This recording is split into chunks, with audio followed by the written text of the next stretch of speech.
Korean Air and Rakuten Chemical face soaring oil prices. Crude price likely to continue upward surge throughout summer. By Kim Hyun-bin. Surging crude oil prices have been pushing many domestic industries to the edge as the cost per barrel has exceeded $90, chipping away at their bottom lines, according to industry analysts and company officials Monday. Analysts added that oil prices will continue to climb in the coming months, forcing Korean Air, Lotte Chemical and many other companies to take emergency steps to absorb soaring raw materials costs. Industries that are directly affected include airline, maritime shipping and petrochemical companies among others. According to the International Air Transport Association, the price of jet fuel as of the end of last month was $105.70 per barrel. It surged 27.3% from a month ago and from $83 from the year before. Jet fuel accounts for 20% to 30% of domestic airlines' fixed costs. As oil prices rise, so do jet fuel prices. In the case of Korean Air, a loss of $30 million occurs when the jet fuel price rises by $1 per barrel. As the price of Dubai oil, which is the standard for crude oil imported into Korea,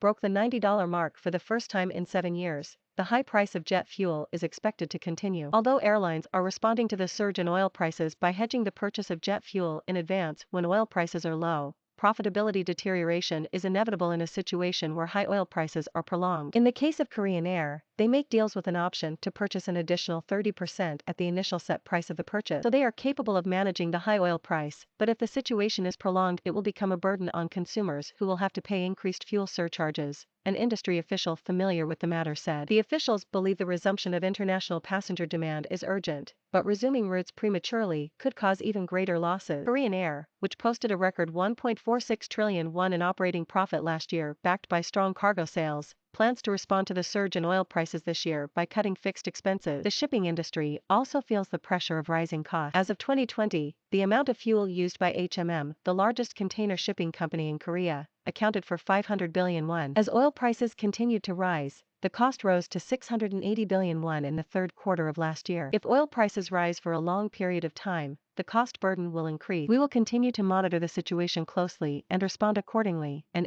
official said. The petrochemical industry is also gritting its teeth. This is because the price of naphtha, a basic raw material for petrochemical products, has risen due to the rise in oil prices. Naphtha, which is the core substance for developing petrochemicals and is refined from crude oil. When the naphtha price rises, the price of basic emulsified products such as ethylene and propylene must also rise to ensure profit. Lotte Chemical is considering a plan to increase the use of liquefied petroleum gas instead of naphtha as a raw material for ethylene plants in Yeosu and Daesan, South Jeolla province. LPG prices are 80% to 90% of naphtha. Analysts expect crude oil prices to continue to rise in the first half of the year. Oil prices are close to the high resistance based on the WTI standard, so a technical rebound is possible in the middle of this month, but it is expected to continue the upward trend again until the summer of this year, Byun Junho, analyst at Hankuk Securities said.